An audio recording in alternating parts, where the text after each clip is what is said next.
ನಾವು ನಿಜ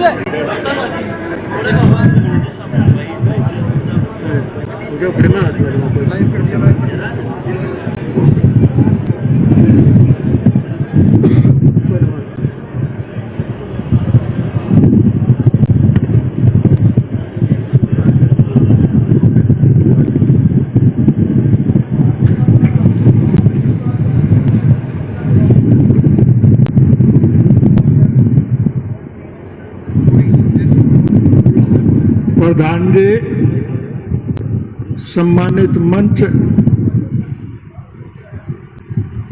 इस कृषि प्रधान देश के उज्जवल भविष्य मेहनतकश किसान भाइयों, काफी लंबे समय के बाद आपके बीच में आकर के मुझे अपनी बात कहने का अवसर मिला। मुझसे पूर्व नारे लगाए जा रहे थे, किसान मजदूर एकता जिंदाबाद। ये लड़ाई केवल किसान और मजदूर की नहीं है। आज समूचे राष्ट्र के लोग मौजूदा शासन तंत्र से दुखी हैं, परेशान हैं।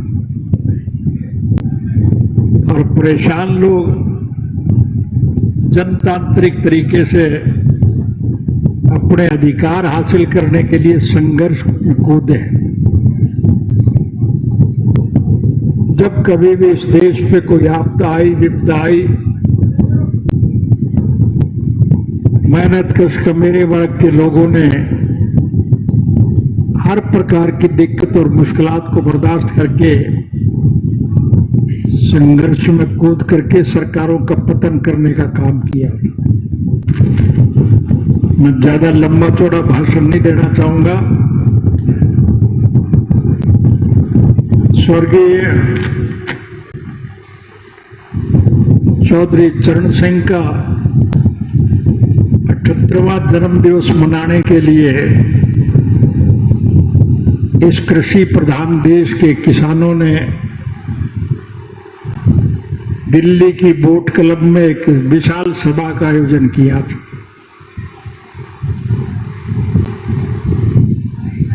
स्वर्गीय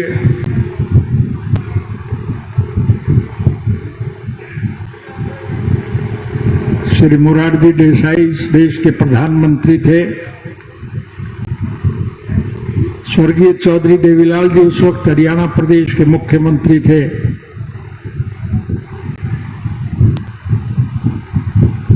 मोरारजी भाई ने चौधरी देवीलाल जी को टेलीफोन करके कहा कि आप उस सभा में नहीं जाएंगे।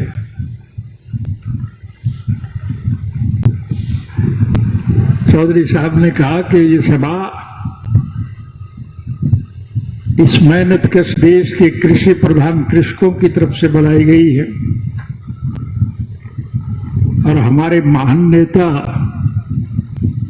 चौधरी चरण सिंह का 78वां जन्म दिवस मनाने के लिए हरियाणा प्रदेश की तरफ से न सिर्फ लाखों की संख्या में लोग आएंगे, बल्कि इस देश के किसान के उज्जवल भविष्य के लिए 78 लाख रुपए हरियाणा प्रदेश की तरफ से चौधरी चरण सिंह को भेंट किए जाए। मोरारजी भाई ने कहा कि अगर आप उस सभा में जाओगे तो फिर आपको मुख्यमंत्री के पद से हटा दिया जाए। चौधरी साहब का एक ही उत्तर था,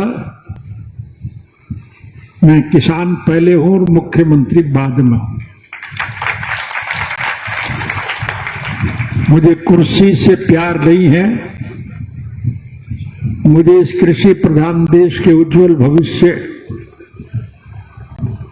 किसान से बहुत प्यार है और मैं उनके अधिकारों के लिए, प्रधानमंत्री का पद तो बहुत छोटी बात है, अगर मुझे अपने प्राणों की आहुति भी देनी पड़े तो मैं पीछे कदम नहीं उठाऊंगा।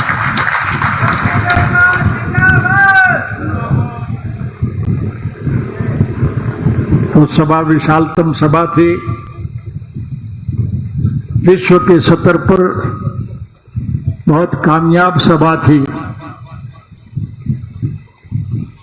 और जहां चौधरी चरण सिंह को सम्मान प्रदान करने का काम किया, वहीं उस सभा में निर्णय लिया गया कि इस कुशासन का अंत करने के लिए मजबूत विपक्ष का बनाना बड़ा जरूरी, और विभिन्न राजनीतिक पार्टियों के लोग अपने विचारधारा के मुताबिक एक मजबूत संगठन बनाने में सफल हो पाए थे, और उसका सुखद परिणाम ये निकला कि उस कुशासन का अंत हुआ और मेहनत कश कमेरे वर्ग के लोगों के हाथों में सत्ता आई। प्रजातांत्रिक प्रणाली में जनता के सहयोग और समर्थन से सरकारें बनती, और फिर चुनी हुई सरकार की जिम्मेवारी होती है कि वो जनहित के कामों में रुचि ले, लोगों की मूलभूत जरूरियात पूरी करे। लेकिन गलत हाथों में जब सत्ता आ जाती है तो फिर सत्ता में बने हुए लोग उसका दुरुपयोग करते हैं। जनता तो अपने छोटे मोटे स्वार्थ के लिए, अपने काम के लिए सरकार के चक्कर लगाती, लेकिन चुनी हुई सरकार लोगों की बात पर जब ध्यान नहीं देती तो फिर वो लोग बगावत का झंडा बुलंद करते हैं।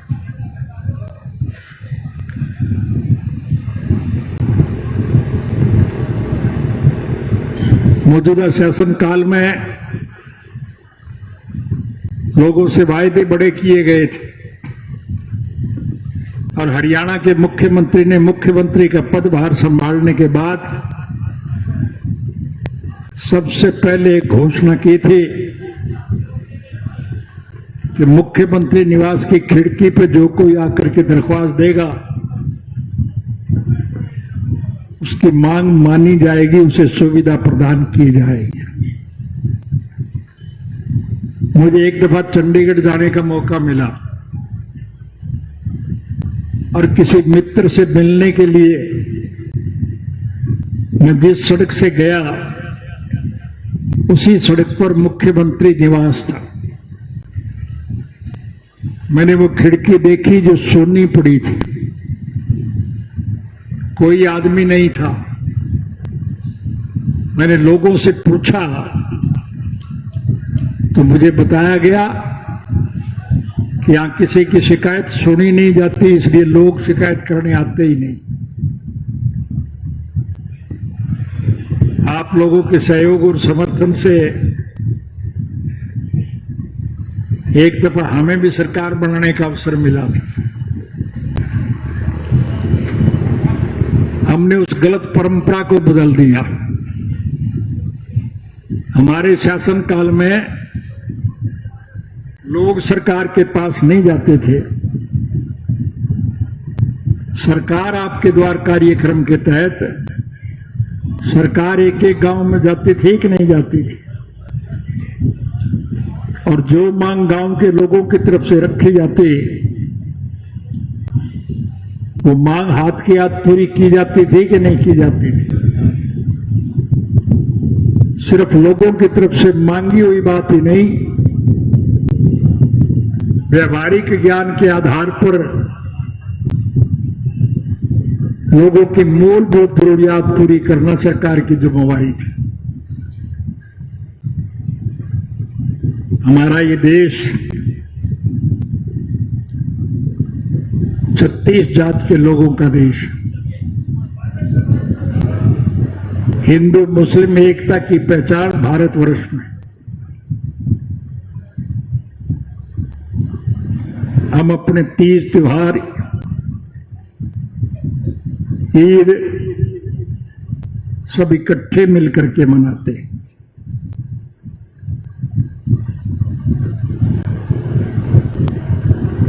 इफ्तार की दावतें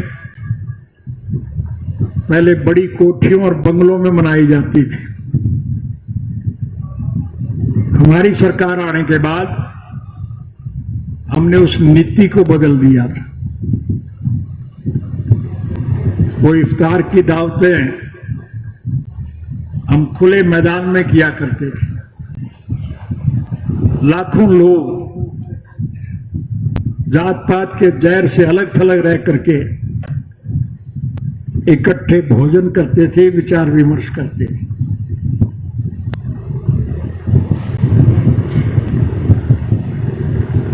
मुझे अफसोस है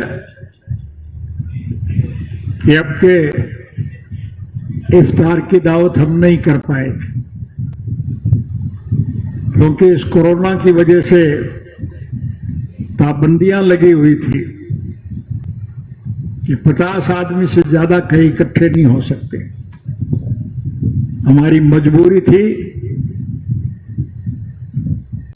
हम उसमें शामिल नहीं हो पाए थे।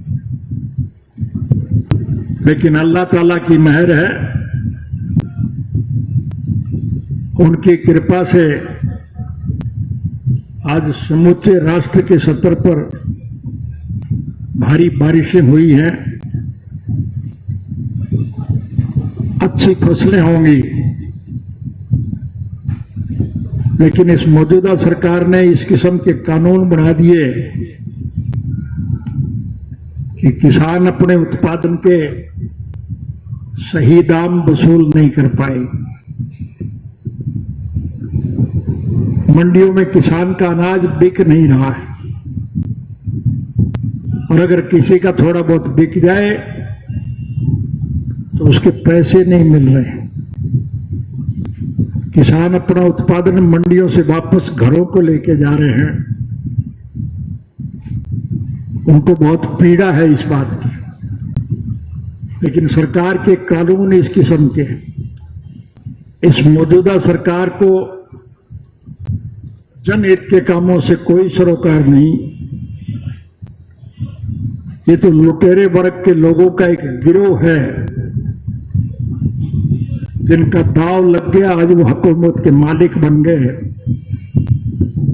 और वो ऐसे कानून बनाते हैं जिससे योजनाबद्ध तरीके से देश के लोगों का मेहनत का पैसा, मुट्ठी भर जो बड़े औद्योगिक घराने हैं, ये कोई अंबानी और अडानी टाइप के जो लोग हैं, उनके पास जाता है और उनसे ये सीधा पैसा लूट के खा रहे हैं। चुनाव के दौरान अखबारों में समाचार छपते हैं कि किस राजनीतिक पार्टी को कितना पैसा मिला, और उसमें सबसे ज्यादा पैसा भारतीय जनता पार्टी के नाम निकलता है, क्योंकि लूट का पैसा वो सारा अपने तरीके से ले रहे हैं। देश की हालत बहुत खराब है। मैं उस काले कानून का विस्तार से जिक्र करूंगा, समय लग जाएगा।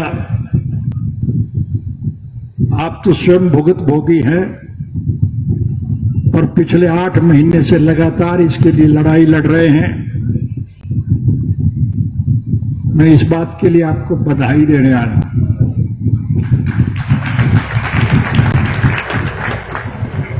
कि आपके संघर्ष की वजह से निश्चित रूप से ये काले कानून समाप्त होंगे। नया विकल्प उभर करके आएगा। इस देश में सबसे बड़ी सफलता आपको एक बात की मिली है कि जो राजनीतिक पार्टियां जात पात का जहर फैला करके, हमें लड़ा करके सत्ता पे कब्जा जमाने में सफल हो जाते थे, आप आप लोगों के संघर्ष ने उनके मुंह पर एक कारी चपत मार दी। आज ये संघर्ष केवल किसान का नहीं है, आपके संघर्ष के साथ इस देश के 36 जात के लोग जुड़े हैं। हिंदू, सिख, मुसलमान, ईसाई, हरिजन, बैकवर्ड, व्यापारी, कर्मचारी, कारखानेदार, मजदूर, किसान और कमेरा, 36 जात के लोग इकट्ठे हैं और इस देश से जात पात का जहर समाप्त करने के लिए आप मजबूती से खड़े हैं। निश्चित रूप से आपको सफलता मिलेगी। इस भ्रष्ट सरकार का अंत होगा, आपकी मनचाही सरकार बनेगी और फिर भारतवर्ष समूचे विश्व के स्तर पर एक अग्रणी देश होगा, जहां मेहनतकश लोगों को उनके हक की कमाई का उपयोग करने का मौका मिलेगा। कल 22 तारीख को पार्लियामेंट के चुने हुए मेंबर जो इस कानून के विरोधी हैं, वो पार्लियामेंट में जाएंगे, आपकी आवाज को बुलंद करेंगे, सरकार को मजबूर करेंगे कि वो इन गलत कानूनों को विड्रॉ करे और नए सिरे से आपके हित के कानून बनाएं। इसलिए आप हौसला रखें, सफलता निश्चित रूप से आपके चरण चूमेंगी। इस देश में मेहनतकश कमेरे वर्ग के लोगों की सरकार बनेगी और जब सरकार आपकी बनेगी तो ये मेरे कहने की आवश्यकता नहीं, हमारे छोटे से शासनकाल में 3600 बच्चों को नौकरी देने के नाम पर मुझे 10 साल की सजा हुई थी। राज बनाना तो आपका काम है, लेकिन मैं आपसे वायदा करके जा रहा हूं कि सरकार निश्चित रूप से आपकी बनेगी और अब के जब सरकार आपकी बनेगी तो हर पढ़े लिखे युवक को हम सरकारी नौकरी देंगे। उसमें कोई जात पात, धर्म, मजहब का दखल नहीं होगा। किसी पढ़े लिखे युवक के मां बाप के गलत निर्णय की सजा उस बच्चे को नहीं मिलेगी।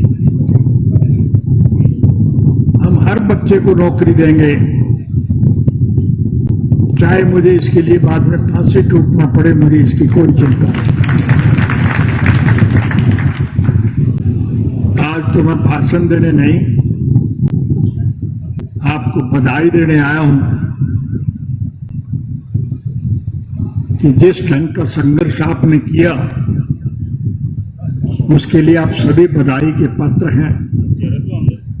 और विशेष रूप से हरियाणा प्रदेश के लोगों का आभार व्यक्त करूंगा कि देश के हर हिस्से से आए हुए किसानों को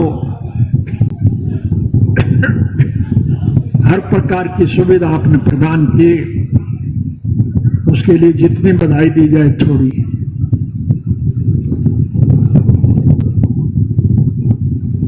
उर्दू का एक मुहावरा है, हिम्मतम मर्दे मददे खुदा, कि जो आदमी हिम्मत करेगा, हौसला करेगा, उसकी परमात्मा मदद करेगा। तो आप हौसले से डटे रहो, मजबूती के साथ अपने अधिकारों के लिए लड़ते रहो। निश्चित रूप से आने वाला कल आपका होगा, केवल हरियाणा प्रदेश में नहीं, समूचे राष्ट्र के स्तर पर आपकी मनचाही सरकार बनेगी। हमारा कोई राजनीतिक स्वार्थ नहीं, हमारा कोई व्यक्तिगत स्वार्थ नहीं। हम तो स्वर्गीय चौधरी देवीलाल जी के स्वप्न साकार करने के पक्षधर। चौधरी देवीलाल जी की एक सोच थी कि आम नागरिक की मूलभूत जरूरियात, रोजी रोटी, कपड़ा, मकान, शिक्षा और स्वास्थ्य का प्रबंध सरकार करे। उसके लिए उन्होंने सारी उम्र संघर्ष किया। इंडियन नेशनल लोकदल पार्टी उनके नक्शे कदम पर चल रही है। हम उनके स्वप्न साकार करने के पक्षधर हैं। इसलिए आपसे विनम्र निवेदन करने आया हूं, हम हर दुख और तकलीफ में आपके साथ खड़े हैं। आप अपने आप को अकेला और निराश न समझें। ये समूचा देश आपके साथ होगा। इन लुटेरों की सरकार का पतन होगा और निश्चित रूप से इस देश में मध्यावधि चुनाव होंगे, क्योंकि ये फर्जी गठबंधन की सरकार टूट जाएगी। जो स्वार्थी किस्म के लोग अपने स्वार्थ की पूर्ति के लिए सत्ता पक्ष की मौज लूटने के लिए गए थे, आज उनकी बहुत फजीती हो रही है। ये मेरे कहने की आवश्यकता नहीं, आप स्वयं देख रहे हैं। इसलिए मैं आपसे निवेदन करने आया हूं, मजबूती से डटे रहो, लड़ाई लड़े रहो। सफलता आपके चरण चूमेंगी।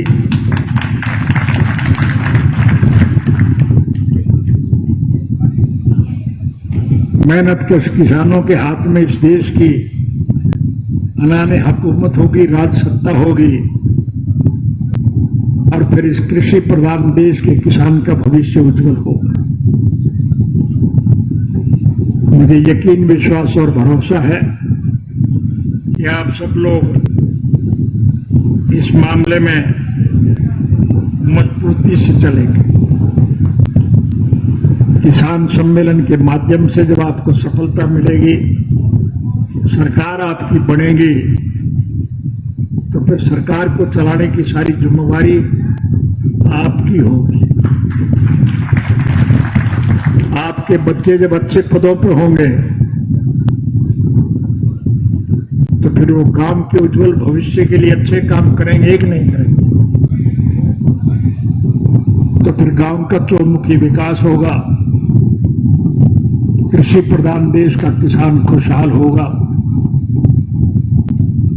समूचे अंतर्राष्ट्रीय सतह पर भारतवर्ष के किसान का नाम होगा। मुझे यकीन, विश्वास और भरोसा है कि आप लोगों की मेहनत का निश्चित रूप से आपको अच्छा फल मिलेगा। हर संघर्ष में हम आपके साथ खड़े हैं, पीछे नहीं होंगे, हम अगली कतार में होंगे। इसके लिए कितनी भी दिक्कत और मुश्किलात आए, हमें उसकी कोई चिंता नहीं। इतनी भारी संख्या में आप लोग संघर्ष में जूझ रहे हैं, मैं आपको बधाई देने आया हूं। वहां आप सबकी खुशी में शामिल होने के लिए कुछ खुशी का मिष्ठान भी आपको खिलाने आया। आपके जो जुम्मेवार साथी हैं वो है,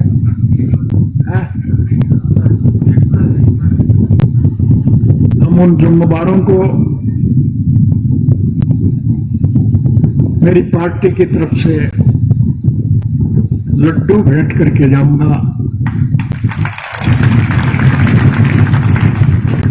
लड्डू शुभ माना गया है, इसलिए आप सभी साथी लड्डू खा के जाएंगे और राष्ट्र के उज्जवल भविष्य के लिए संघर्ष का संकल्प लेकर के उन सभी नाराज साथियों को वापस पार्टी में शामिल करने का प्रयास करेंगे। हमारा किसी से कोई विरोध नहीं, किसी से कोई द्वेष नहीं, हमारा कोई राजनीतिक स्वार्थ नहीं है। हम तो स्वर्गीय चौधरी देवीलाल जी के स्वप्न साकार करने के पक्षधर हैं। इसलिए लड़ाई लड़ो, संघर्ष करो, सफलता निश्चित रूप से आपके चरण चूमेगी। मैं आपको पुनः हार्दिक बधाई देता हूं और भगवान से प्रार्थना करूंगा, निश्चित रूप से आपके संघर्ष की वजह से आपको सफलता मिले और इस कृषि प्रधान देश का भविष्य उज्जवल हो। आप सबका बहुत बहुत धन्यवाद।